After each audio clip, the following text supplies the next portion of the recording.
Welcome to Translator Tea Times 2, 3-episode podcast series featuring translators in the anime, manga, light novel, and gaming industry, sharing how they got into translation, some of the things they've experienced as they hone their skills, how to improve as a translator, and a lot more. This episode features a conversation between Cassiel Merricat and Jennifer O'Donnell. Cassiel has been translating and localizing games, particularly in the otome space, for over 11 years, while Jennifer O'Donnell works in-house as a localization assistant and started interviews at Localizers, a series where she interviews translators, editors, and letterers on her website, Gen Translations, J-EN Translations. The two delve deeply into how they first became interested in translation and subsequently explain their challenging first experiences translating professionally. Cassiel touches upon her career as she deals with multiple disabilities. She is autistic and chronically ill, while Jennifer revisits her first rates, which were not great. Both also discuss burnout and how to deal with it. So without further ado, here's a conversation between Cassiel and Jennifer. Okay, let's get started. Yeah. So why don't we start with some introductions? Okay. I guess you are the senpai. Do you want to go ahead? Oh, okay. Sure. I'm Cassiel Merricat, and I have been working in translation, Japanese to English translation, for about, I think it's been 11 years now. That's a bit longer than I realized that it was, but I studied Japanese language at university and then managed to score a job working for a hobby company in Japan by emailing them and telling them the translations on their website weren't very good. They went, "Oh, would you like to do work for us?" So that was pretty cool. And I worked over there for about 3.5 years and then came back to Australia. And now I work as a freelancer, and I did general freelance translating for a while and then serendipitously moved into game translation, which is basically what I spend all my days doing now. And a little bit of manga on the side because that's just fun too. So I guess that's the slightly rambly version of myself. Jennifer, how about you introduce yourself? Okay, myself. I'm Jennifer O'Donnell. I'm a Japanese English translator. I've been translating, I don't really know how long I would say I've been translating for, because I kind of didn't like how I started. It doesn't still count, which I'm sure I'll go into later. So I don't know if it counts or not. It counts. Yeah, I started doing general translation and then ended up again serendipitously working in manga, anime, and then slightly dabbled in video games, and now I live in Japan as a localization assistant for a video game company. Nice. Yeah. Do you mind telling us a bit actually about how you got there, like getting that position, working in Japan? Because I know it's just something I think a lot of people go like, how do I go from being an amateur or a freelance translator to working in-house full time? It's like, I don't know. Luck, hope, dreams. I mean, I guess that's it. When you start out as a translator, it really is a matter of luck. Yeah. And also a combination of putting yourself out there. So, like, I was super lucky that a friend of mine... I actually tweeted on Twitter how I wish I was living in Japan, but, it's probably not going to happen for a few years. And then a friend messaged me and was like, "Oh, by the way, this video game company is looking for, in, like, localization assistants. Why don't you apply?" And I was like, "Okay, yeah, sure. It's, like, one of my dream jobs. Why not?" And then I got it. Yeah. And they were like, "Okay, well, you're moving over." So it was like, I think it took 6 months from starting the application to actually moving out here. That's actually really quick. That's and really overwhelming, quick, actually. now that I think about it. Yeah, but also I wouldn't, because my job as a localization assistant, there isn't actually much translation besides day-to-day email type jobbies. It's a lot of kind of prepping translation for other people and project management stuff, which I find absolutely fascinating, and it's really, really interesting working behind the scenes on a video game and watching like the process from start to end, and then the post process where everyone's doing the localization. That's really cool, because I think you're seeing a lot more of what's going on than just Like when I'm doing translation for video games at the moment, it's basically I'm being sent a file, an Excel file, and I work on the script in the file, and then I send it back. And the next thing that I see is when my translation is released in a game, for the world to see. I don't see any of the other processes that come before and after that. So when you send it back, do you not get any feedback from your client or the people you're working with? I did in the beginning. Okay, so just for obviously for everyone else who's listening, I've basically been working for the same client for 4.5, 5 years now, for video games.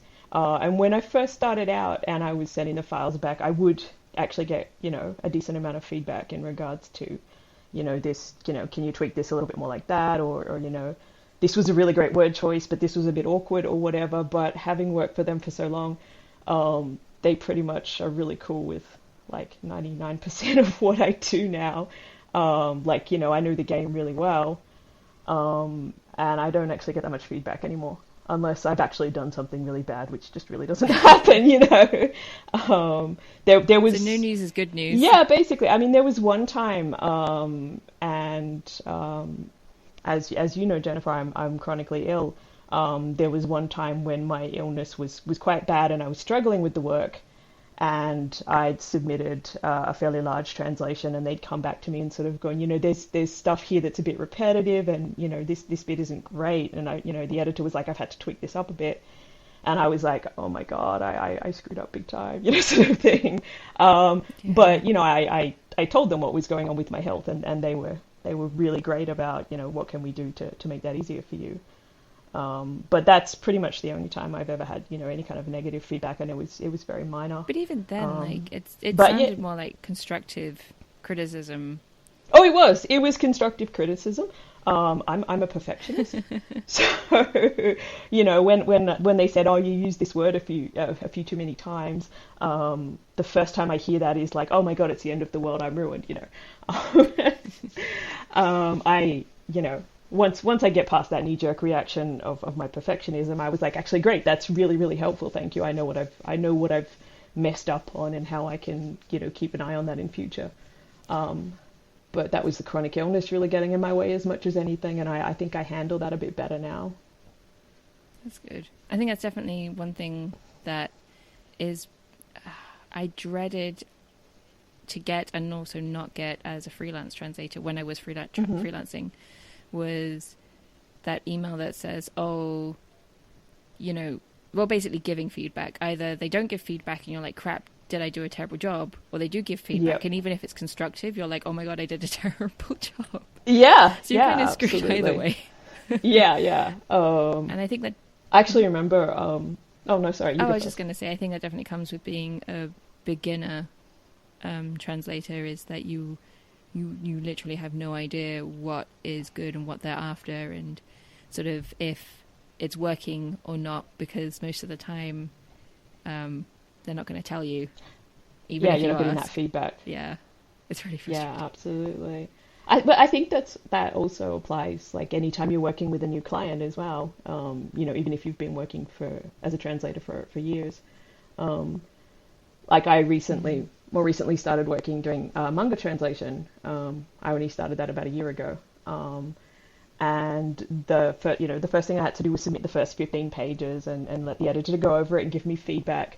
And on one of the sections, the editor had literally written something like, this doesn't sound very natural in English at all, I need you to revise this sentence. And I just, had that same, oh my god, my life is over, I'm a terrible translator. And then I took the actual sentence to my, local translation community on Discord and said, is this a phrase that's used very often in the US? And all of the US-based translators said, I've never used that phrase in my life. And I went, oh, so it's like an Australianism that I've used, and she just is not familiar with it because, she's not from Australia, not surprisingly. And then I took that to her, and she thought that was hysterically funny. So, once I figured out that mix-up, it was fine. But, I think every time you start to work with a new editor or a new client, there's a little bit of that, am I going to be creating the translations that they want? I think you're really lucky that you get to work with your editor and your manga, and I guess when you were starting out with your video game company, they gave you feedback, because often it would be a case of send it off, never see it again, and then you see the final published copy and Yeah. you're like, no, Yeah. or, oh, okay, I see what they did. Like, I actually hate reading my manga translations because I don't want to see what they've changed or what they kept. Like, I'm honestly terrified of my own work. Oh no, I actually get you there.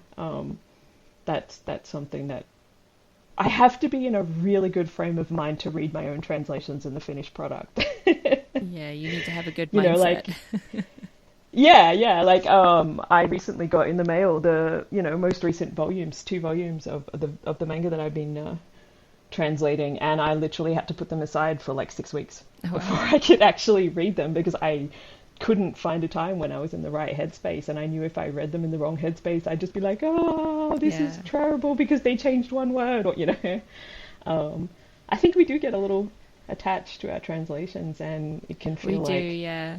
someone changing, a word is like, if you haven't had the direct feedback from them of why the editor has changed it, it's sort of like, either what did I do wrong, or but I thought that was perfect, or Yeah. Like, that sort of I thing. am still a little salty about one joke that I made and it got changed. And it got changed to something really stupid, and I'm like, that's not Yep, funny. Like, yep, I'd be fine if they changed it to something that was absolutely hilarious, but it yep. wasn't funny at all. And I was like, why did you ruin Well, this? why did you ruin that joke? But I didn't say anything. Yeah. Yeah, I had. I just did the British thing of complaining behind their back. So, Oh, well, I've done exactly the same thing. One of my jokes in the manga, and it was a very minor joke that I had made, and it was literally just taken out and turned into a completely neutral phrase. And I just added it to give a little bit of extra amusement to what was already an amusing scene. And I was like, why did you take it out? You've ruined the whole scene. And then there's this thing in volume 4 where it's referenced, and now it's just not going to be as funny. It's still funny. Like, it's at least still funny, but like, I just like, I think I to everyone except the actual publisher. So, So what was the very first like official translation that you ever worked on? And how did you end up getting that job? Okay, so are we going to talk like when I first worked in house, because that was my first job, or are we going to go like games? Why not here? both? Because I mean, they're 'Cause really relevant. I've probably got a funny story for both, actually. So when I worked in house for a hobby company in Japan, so I graduated university and then I moved straight to Japan. Nice. It was overwhelming, to say the least. I was not prepared. I went to Japan with like $100 to my name. Wow. I was borrowing from people to actually eat the first month until I got my paycheck. So I moved over there, and one of the first translation jobs I did in the office was actually just translating a blog post by the company to put on their website in English as well. And they hadn't prepared properly for me to be in the office, so I didn't have my own computer, and the computers weren't connected to the internet. And I was still, I still thought of myself as an amateur translator. So I was sitting there with like a notebook and like my little electronic dictionary, and trying to look these words up in the dictionary, the ones that I wasn't still familiar with, and just trying to turn this thing into natural English. And it was a nightmare, to say the least. And somewhere in the process, I actually managed to completely miss the final paragraph of what I was translating. Like, I didn't notice that it was there. But when whoops. my boss had brought it back to me, she was going, "Oh, I love your English. It's so natural. It's really great. But, I see that you've left off this last part at the end because, in English, there's a lot more casual greetings. They don't do, all of the very long phrases." And I was like, "Oh, phew. Okay, you're right. I did miss that, but you thought I did it on purpose. What a relief." So, that was a relief in many ways. But yeah, that was my first in-house job, and it all got better from there. But that was pretty distressing for me because I just felt like I'd gotten thrown in the deep end with something that was immediately going to go up on a website. But one of the good things about them was they'd never had a native English speaker in the office before. So whenever anything was getting translated into English previously, it was getting translated by a Japanese person who spoke English, and they were really slow at their job. So no matter how long I took to do a translation in the office, they would just be like, "Cassiel, you're so fast," and that was very reassuring and really great for my ego. Did you have any of the Japanese staff like check over your English and be like, this is wrong, and you're like, I'm a native speaker? There was one staff member who had to check over specific translations. Okay, so one of their products that they made, they had a lot of pride about this product, and so they wanted one of my bosses who did speak English to check over all of my translations. And she had studied in America for several years at university, so her English was quite good.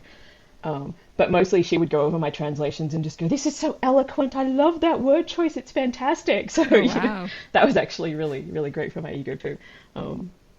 But I would spend... That's really cool. I've had it where I've worked with Japanese companies when I was freelancing, and they changed things, and like that doesn't make sense in English anymore. And clearly they had a Japanese editor proofread it. I'm like, why are you getting non-native people checking this? So, wow, you're really lucky. Because when I did work through an agency, I would actually get complaints occasionally made against me by them going, this isn't native English. And I would be like, there's a big difference between to get cold and to get a cold. And I know the difference because I'm a native speaker, and you've just actually made this incorrect English. But thankfully, they would get another native speaker to check it, who would always obviously side with me. But it was a bit frustrating when that happened. But no, mostly at the company, I had really, really positive responses to the work that I did. But anything that I was doing that my boss was checking, I spent a lot more time on, just in case. But also I was going to tell the story about my first job as a freelancer, since we're talking about what was the first job that you did. And my first job as a freelancer was translation for an otome game. Yeah. So it was about 5 years ago now. And this is the company that I still work with. But they had previously, it was the first time they were ever hiring translators to do work for them. And they had previously hired a translation team of 40-year-old plus men to translate an otome game for, their target market was 15 to 30-year-old women. Oh, to do. And I had originally applied for this position, but I guess, I don't know, their test wasn't very well done, and they didn't. I sounded less confident in my emails. I don't know, but they had hired these older men to do this translation, and they had come to me like 3 months later and said, "Do you do editing work?" And I went, "Sure. Why?" And they had in the meantime hired a native English speaker who had gone over the translations that these older men had done for them, and had basically, her first job had been, she had to go to her boss and go, if we release the game like this, it's going to flop. Oh, wow. Good on her. Yeah, I mean, that would have taken guts, but she did it. And so they basically hired me to edit the to rewrite the game these men had done. But what I ended up actually doing, I did it at editor's rates to do them a favor, but what I ended up actually doing was basically retranslating it from scratch. Yeah. Because it was that bad. It was that bad. Dare I ask what kind of stuff they had? I mean, there was the guy looking at her with his lubricious gaze. What? Yeah, it's wow, sexy. Yeah, that's very sexy. Go look it up in the dictionary. He also at one other point looked at her with a primordial gaze. Ooh, I know, it was pretty gross. Creepy. At one point, she cried saltine tears. And considering that that's a type of cracker, for anyone who's not aware of that, we were making jokes that she could probably fix world hunger if we could just keep her crying for long enough. Wow. But also what was really interesting was they didn't respect women, and they didn't respect the audience reading it. So all of the translators' notes were in there, and there was stuff like, there's 3 different kings and kingdoms, but the audience aren't going to be able to tell which one is which, so we should change this one to a tsar and this one to an emperor so that they won't get confused. And what? I'm like, there's context in every situation. How stupid. To show that which king they're talking about, but it was really clear they didn't respect the audience. I'm like, you can't translate for an audience and not respect them. So, yeah, that was a very interesting job to come into the games industry on, and it actually taught me a lot about translators as well as translating. Yeah. But obviously I did a much better job than those original translators did, because I'm still working for the company 5 years later, and the game was a huge success when it was released, and it's still making them a ton of money. So that's how I got into autome translation. Yay! So,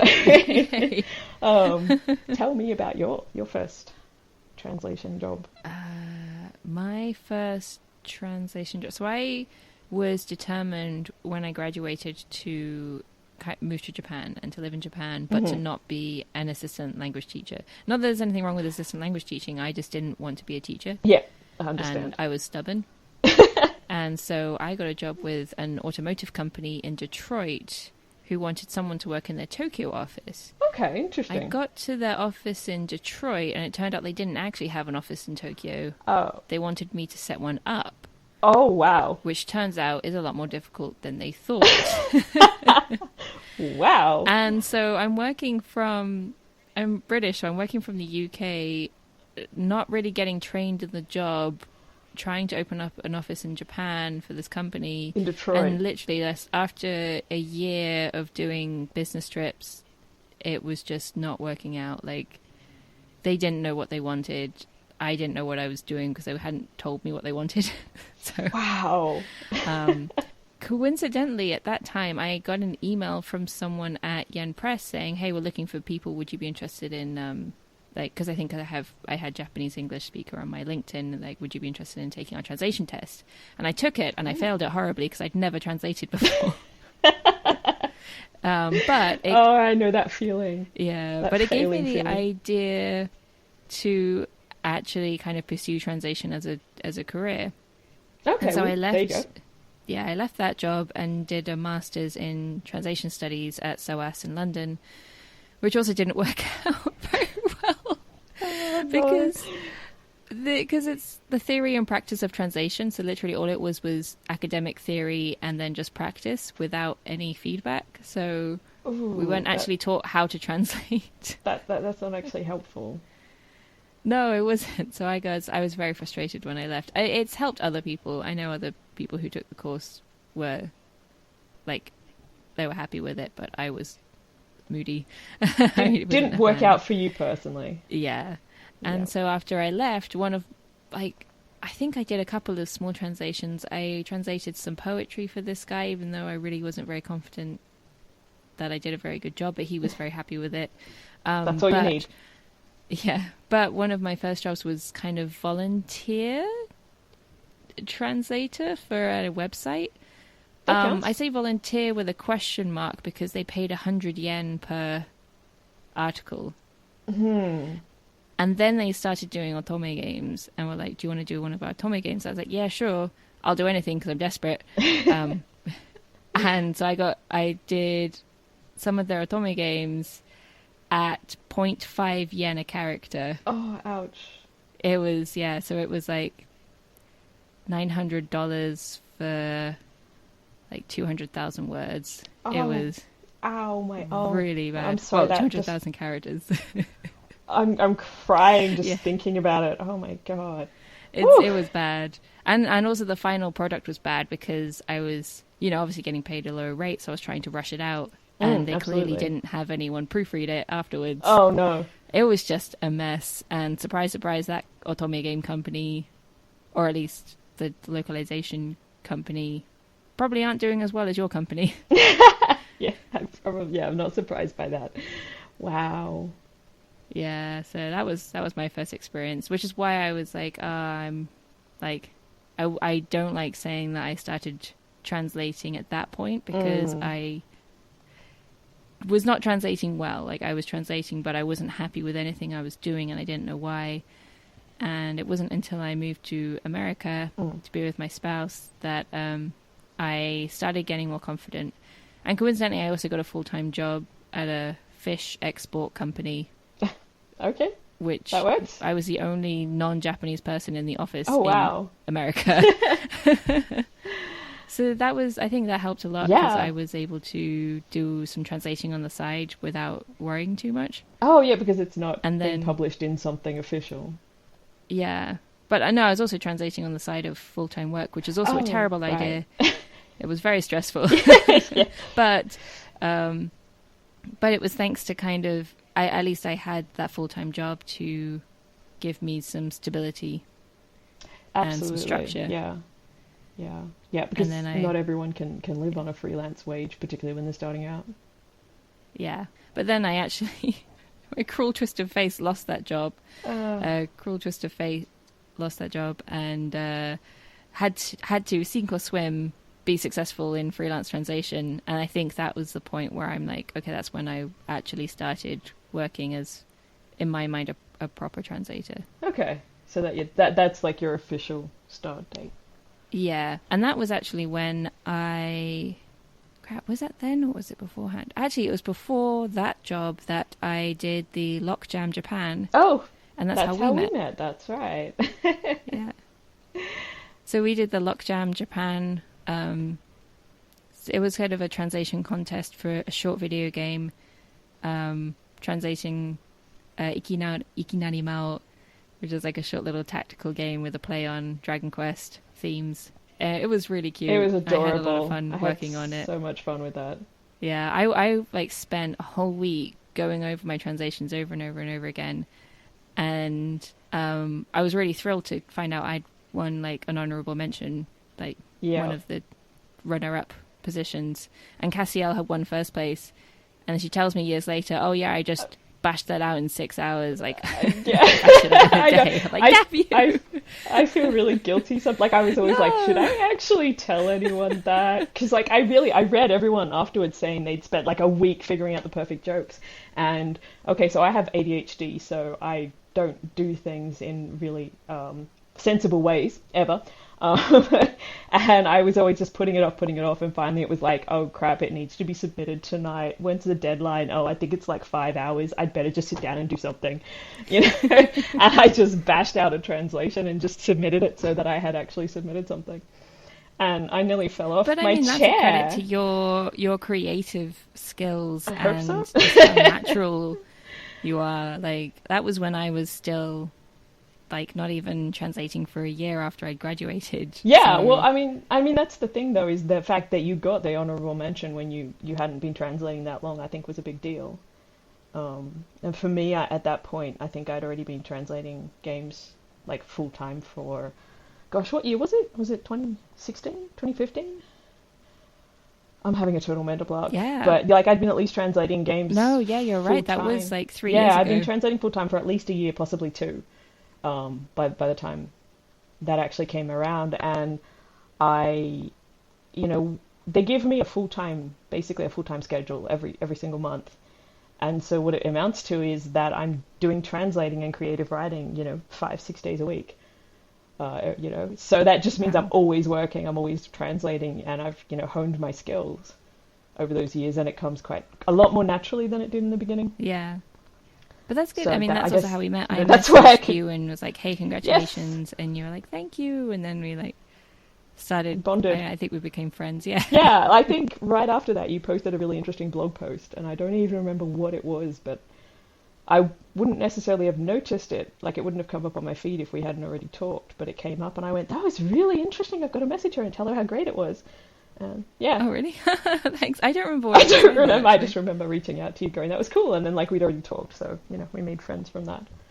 I think that's one thing, because I struggled so much at the beginning. Even now, there are things that I struggle with, and I find it very cathartic to write articles about them, about learning Japanese and about studying translation, because it helps me be better while also helping I hope helping other people, or at least other people find it interesting. Absolutely. Well, I mean, I think that it's really helpful.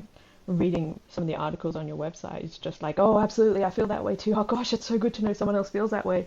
But I've also seen, people looking at your website going, like, particularly newcomers looking at your website going, oh gosh, I didn't know, people felt that way. I feel a bit better about the fact I'm not such an amateur after all, and that sort of thing. I think it's really important to express our vulnerability. That's one thing I had, yes. That's one misconception I definitely had at the beginning, was that just translators are just talented and they're just really amazing from the start. And I didn't think that, you actually have to, it takes a long time to get good. Like everything else. But we always sell this story of, these masters of the art, they've just been, geniuses since the very first. If you read my first translation, you'd be like, what is this crap? It's just like, I'm not saying everything I, in the beginning was crap, but just like compared to what I do now, even I can see the progress in my work.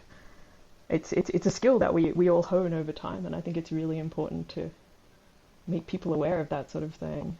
Yeah. I've got a friend. Sorry, I'm going to go off on a slight tangent, but I've got a friend who I sort of mentor, and she was a fan translator for a while. She just did stuff in her spare time because it was fun, and she's self-taught. And then I helped her get a job working in otome games, and she spent like the first year or so just struggling and thinking she was awful. And then we had this conversation about, she's like, but I'm such a bad translator because I still use a dictionary. I bet you don't ever use a dictionary. And I had to laugh because I'm like, I use a dictionary with everything that I do. You can't not use a dictionary. A dictionary is really, you can't not use a dictionary. And like anyone who goes, oh, you don't use a dictionary, I use a dictionary all the time in English too. Geez, what's that word again? Or, gosh, I've used the word, delicate too many times. What's a great synonym for that? I can't think of one. Let's go to the thesaurus or whatever, But there's these misconceptions that if you're a master of the art, you never need to use a dictionary. Yeah, like somehow you reach level 99, That is impossible, but yeah. you reach level 99 and don't have to use a dictionary, but don't realize there's a level cap at 80. Yes.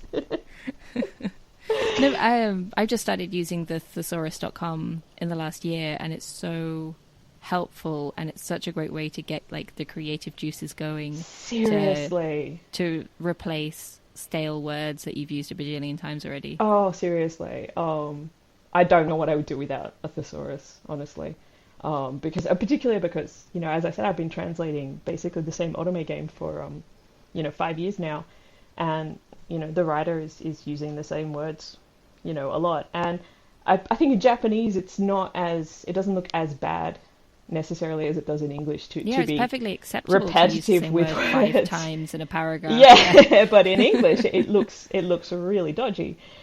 So I'm just constantly on the thesaurus going, okay, how can I describe this kiss this time? Or, if we're doing the doki doki heart fluttering thing again and again and again, what's something else I can use to describe it, or, that sort of thing. And, sometimes I have these moments where I just realize I have myself just been overusing this particular word. I've really got to change it up a bit and do something different. But, I think those sorts of misconceptions about translators can be really overwhelming for newcomers to the industry. When are we not learning? We're always still learning, which is a thing for life, really, too, isn't it? But we're always still learning. We can always still be taking on new information and modifying how we feel about things, how we translate, or anything like that. Yeah, I think that's one of the most important things if somebody's starting out as a translator, is to just reach out and connect with other translators and to learn from other people, both what to do and not necessarily not what not to do, but sort of if you read something and you're like, I don't like how that was done, I would do it this way, or, oh, I really loved how they did this, I do it this way, as well as just like listening to people's stories and making friends. I think you can tell when somebody's like trying to connect with you just because they want sort of genuine friends, connection rather than as a human being. I can definitely tell the difference. Yeah. But yeah, like, and you really need to connect with your colleagues on a human level. Yeah, absolutely agree with that. And that can open not only new, like, that doesn't only teach you new things, but opens new opportunities, like the fact that I managed to get this job thanks to a recommendation from a friend. Yeah, absolutely. The friends that I've made through just working, just reaching out to people in the localization community has been, it's been one of the most rewarding things of working in this. I mean, I love what I do for a living as well, but one of the most rewarding things has actually been the lasting friendships that I have made from this community. Yeah. Localization people are pretty damn awesome.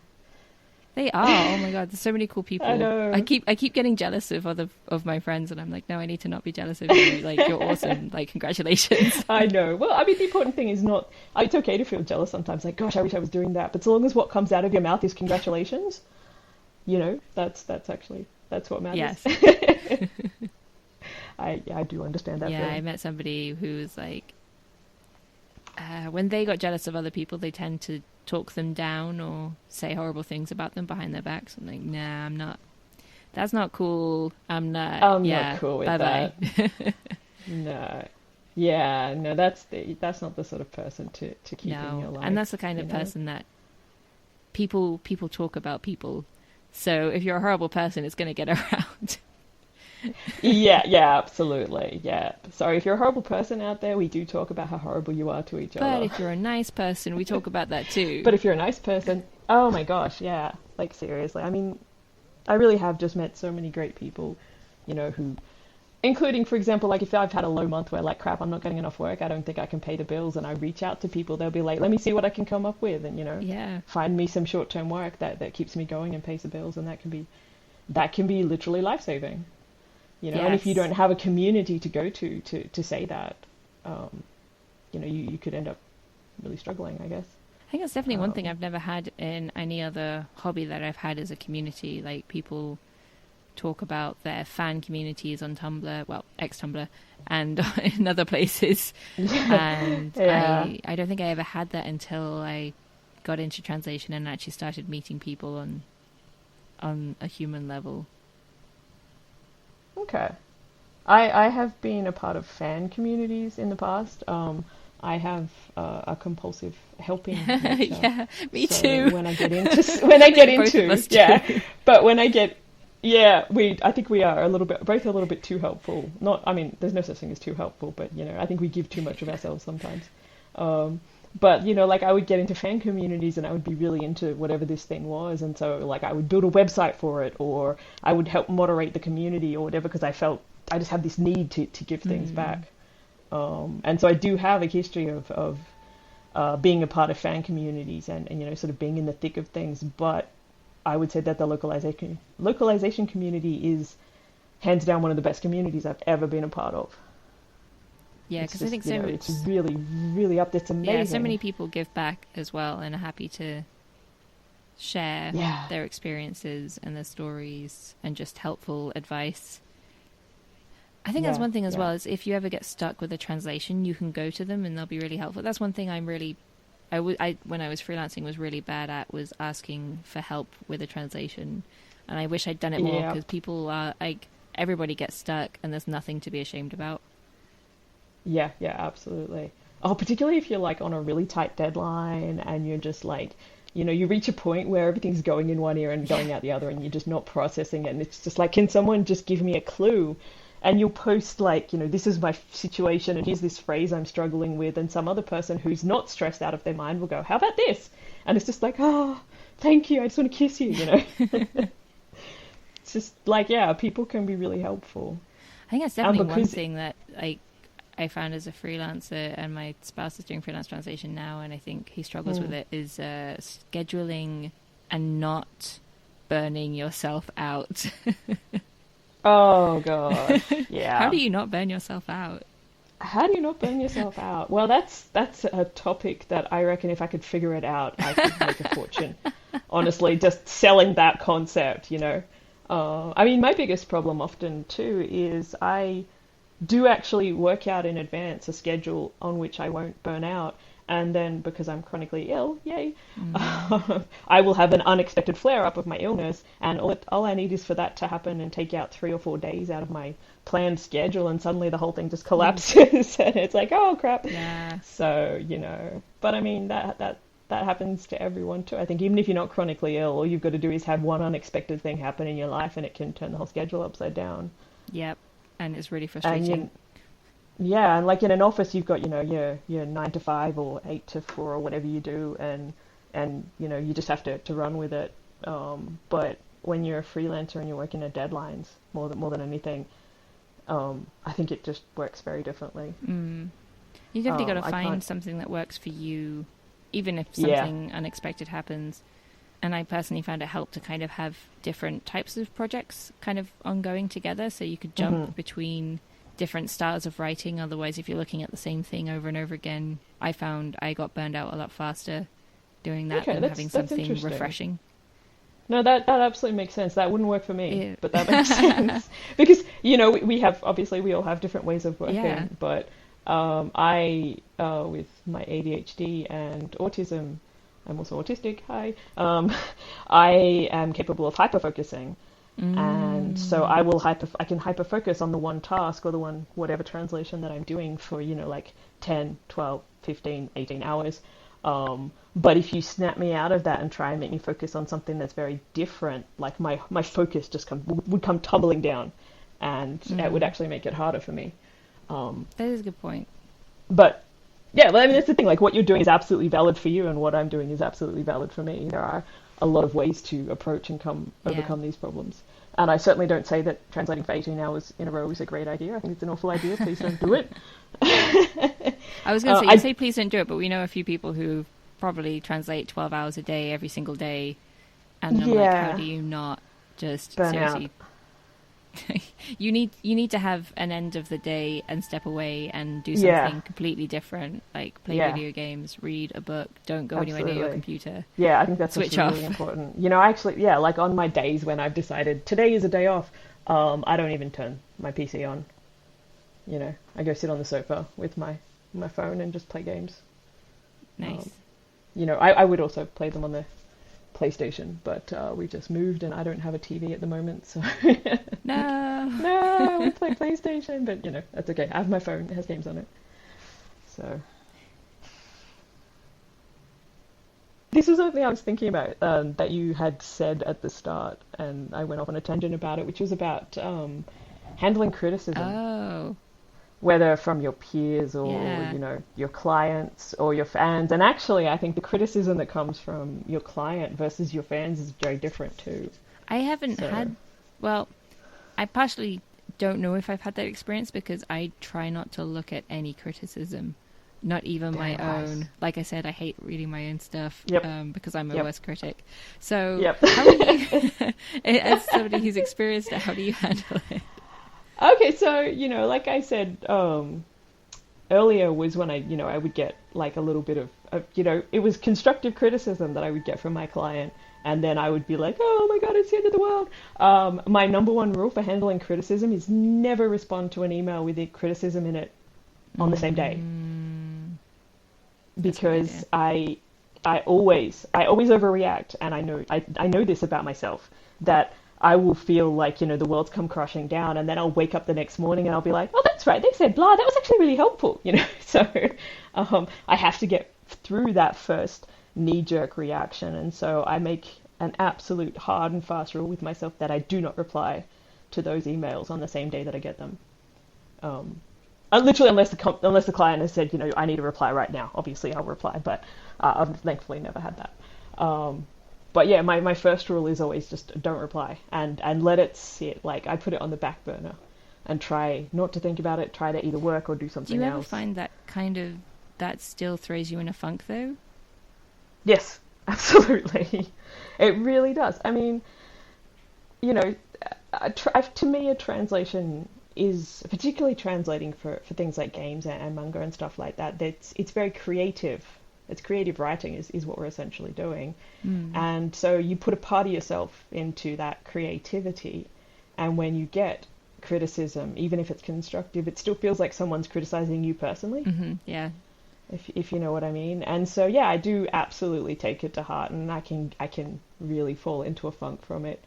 But I just I try to look at it as this is something I can use to help me grow. Yes.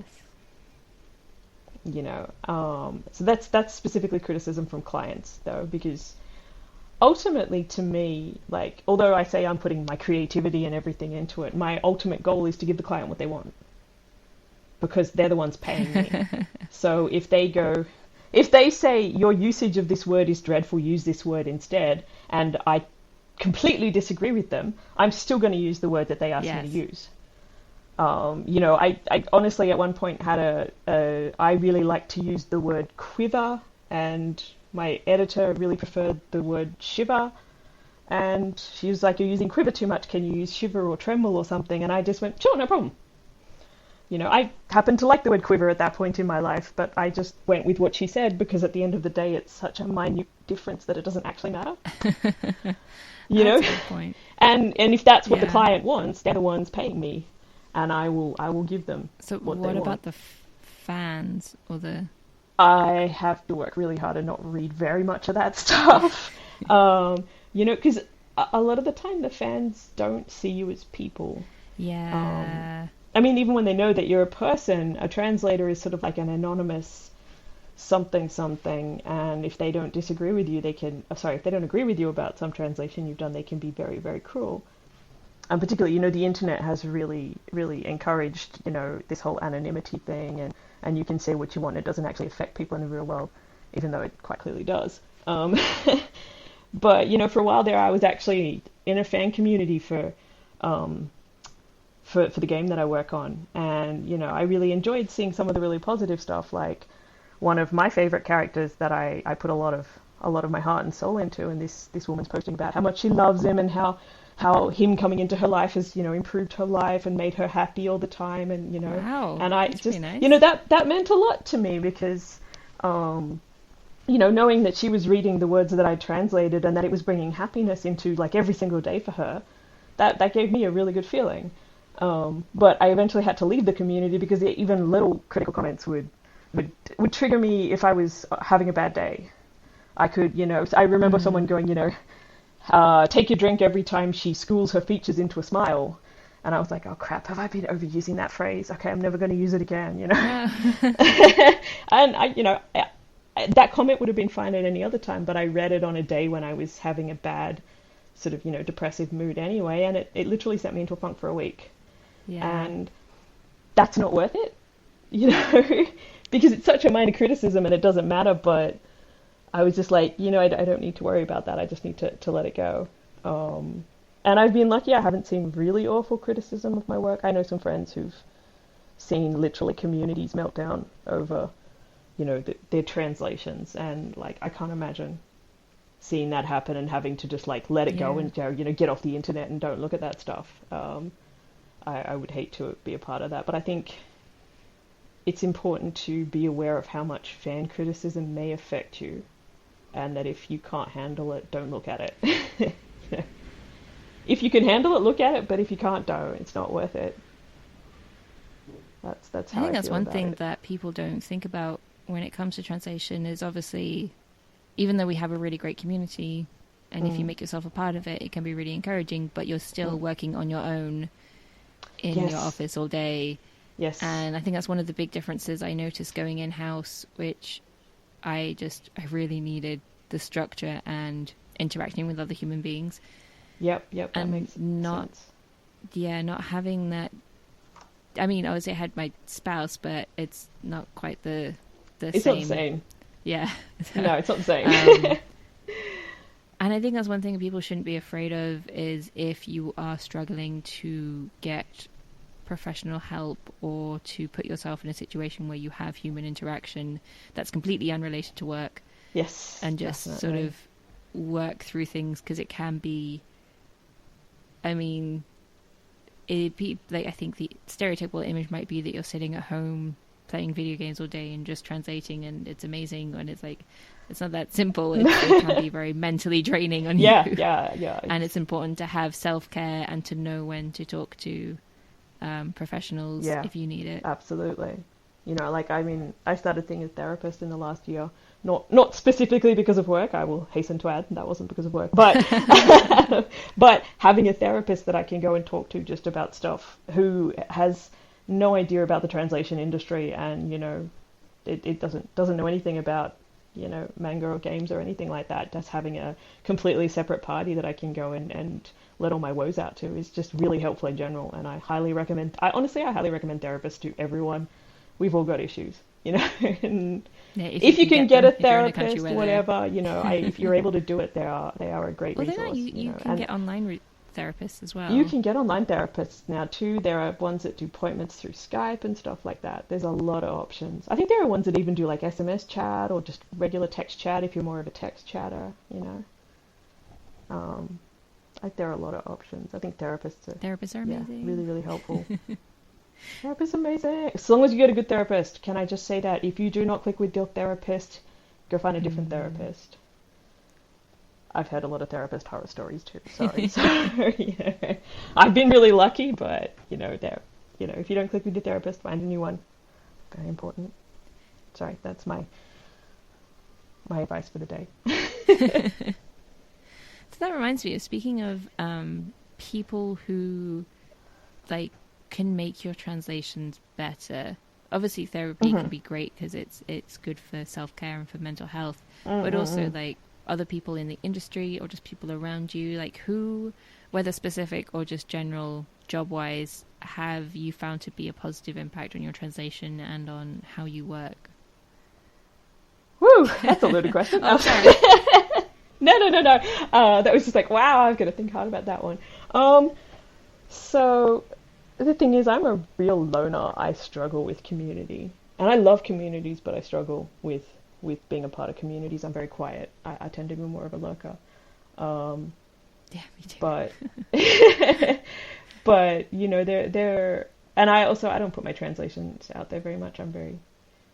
I say, well, they go into games and everyone who plays the games reads them, but I mean, like I don't run my translations by other people. I get quite shy about that sort of thing too. I'm sorry, were we actually going to like name people's names here, or? Up to you. Well, I was just thinking in general, like for me, I think editors are an unappreciated part of localization. Oh, yeah, and, like, absolutely. For manga, an amazing manga letterer is just, yes, wow, just makes the final product so much better. But also, personally, people like yourself.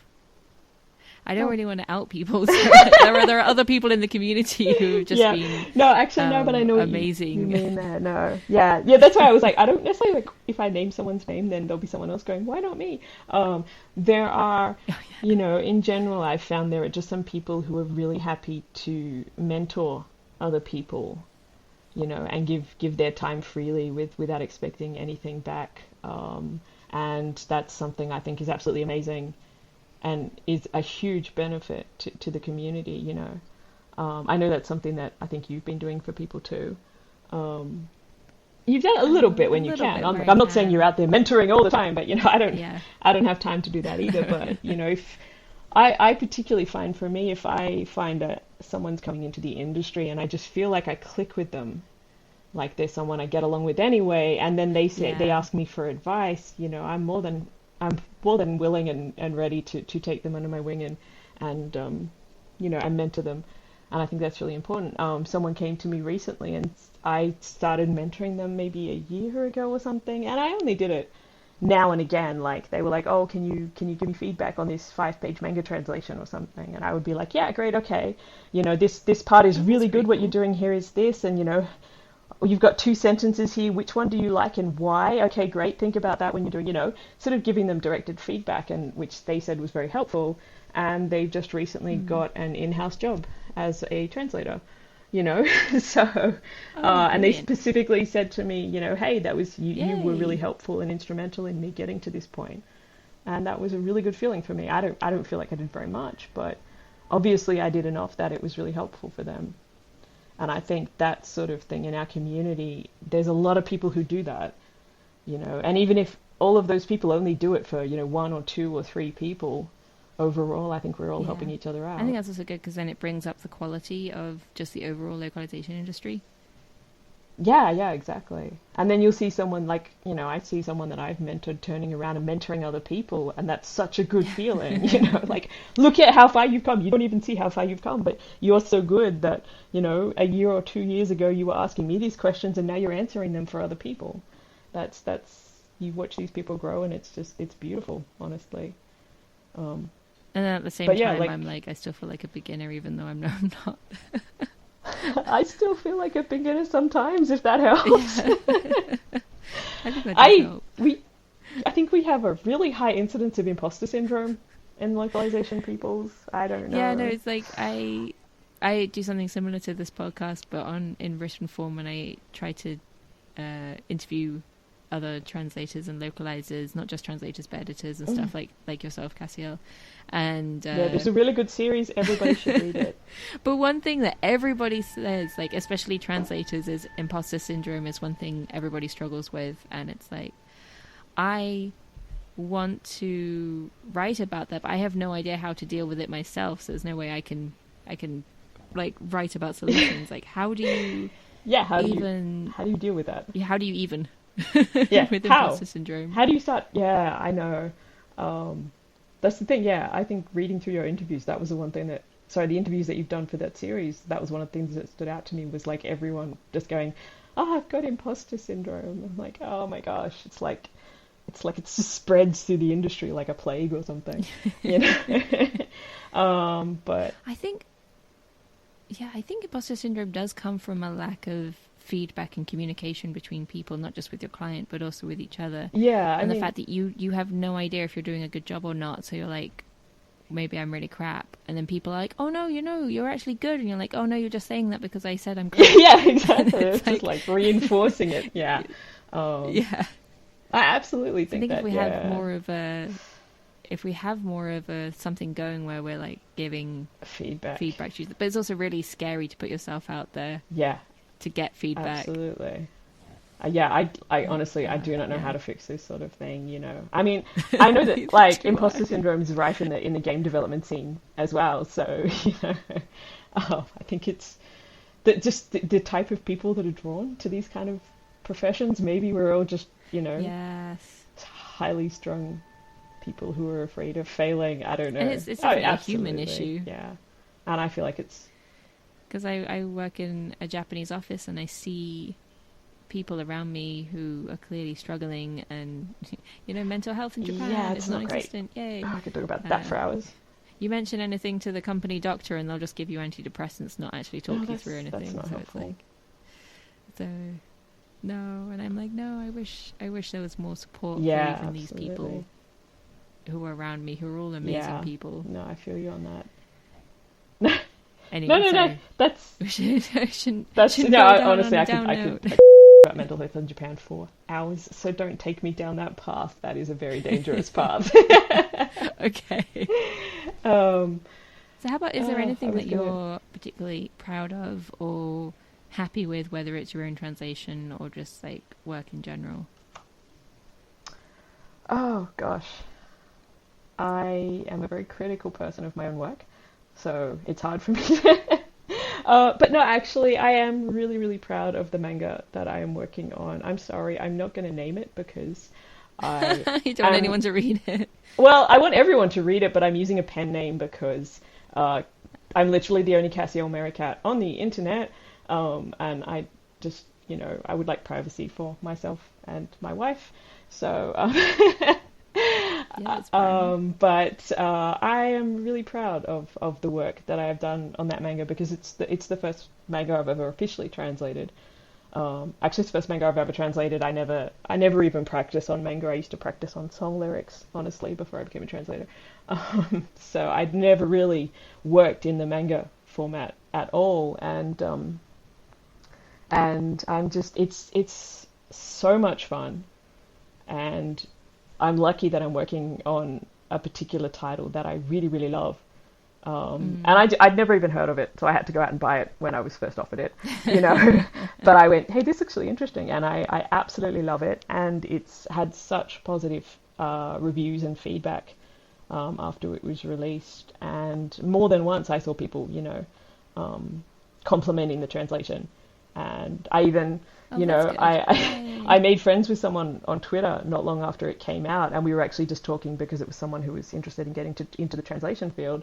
And then I mentioned I'd worked for this company, and she was like, oh, you know, what titles have you worked on? And I named it, and she was like, oh my gosh, I just read that and it was amazing, it was so good. And I was like, wow, I really wasn't expecting that, you know. It was a bit like overwhelming and fantastic, but you know, so that is something that I'm really, really proud of, you know. I mean, I love the otome work that I do, but something about this particular manga has pushed all my buttons in regards to satisfaction and being something I'm really proud of working on. That's amazing.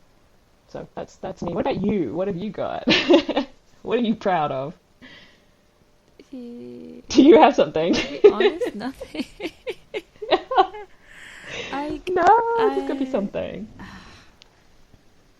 Like, I think I'm proud to be working where I am and working with the people. Like, one of the people, my boss, is basically one of my translation idols. And actually on Tuesday I get to meet some of my other translation idols, and I'm like, oh, I'm so excited Okay, that's awesome. I don't know if that's something to be proud of or not, because I still feel like I don't know, I still feel like I have a long way to go before I write something that's entirely, well, write a translation that's entirely mine, and I'm like, this is something I'm really proud of and something that brings people joy. I think that's one of the things I most care about is, does it bring people joy? Like the Marie Kondo, does it spark joy? Absolutely with you on that. Mentality. Yeah. No, that makes a lot of sense.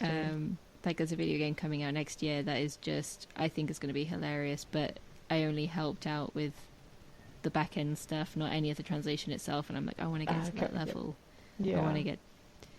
Yeah, so I can't say there's anything I'm proud of just yet, but I'm really proud that I've, despite messing up and just seem to running into walls a bajillion times, I'm finally sort of in a place where I think I am happier in terms of work-life balance and in terms of what I'm learning and the people I'm working with, and like within the localization community as well. Like I think I'm proud of the life that I've managed to make for myself, and I'm looking forward to hopefully making it better and learning more and getting better. That's actually really fantastic though, like to be proud of where you're at in your life. Like that's huge. You know? Honestly, like I feel like that's actually a really big thing, that's even more than, you know, I'm proud of this or that title. You're proud of where you are. That's huge. You should be happy about that, definitely. Thanks. I'm looking forward to being proud of a title like you are proud of yours. Well, yeah, absolutely. That's a nice thing to have too, but you know, I'm just saying I'm really happy that you're happy where you're at. Thanks. If that makes sense. So do we have any like last minute advice for anybody who's interested in translation or getting into localization as an industry in general? Okay, like last minute advice, I think my two biggest pieces of advice would be translate and network. You know, and just by translate, I mean go out there and translate things you love. If you love song lyrics, translate song lyrics. If you love manga, just translate manga in your spare time. You know, if you like watching anime and trying to figure it out, you know, translate like, you know, what they're saying in the anime or whatever. Practicing is the only way you're going to get better. And networking is the best way to become a part of the community and have a bigger access to jobs, as well as having access to great people. You're more likely to have access to the jobs when people are talking about them. But as you said, you have to make those connections on a human level and be friends, not just go after them for their work. Don't just reach out to people and go, what work have you got for me? Because that's not going to work. But, you know, if you're getting into a part of the community, I mean, it helps you from a localization perspective as well. You know, you can get feedback on your work. You can learn how other people work. You get a lot out of it anyway.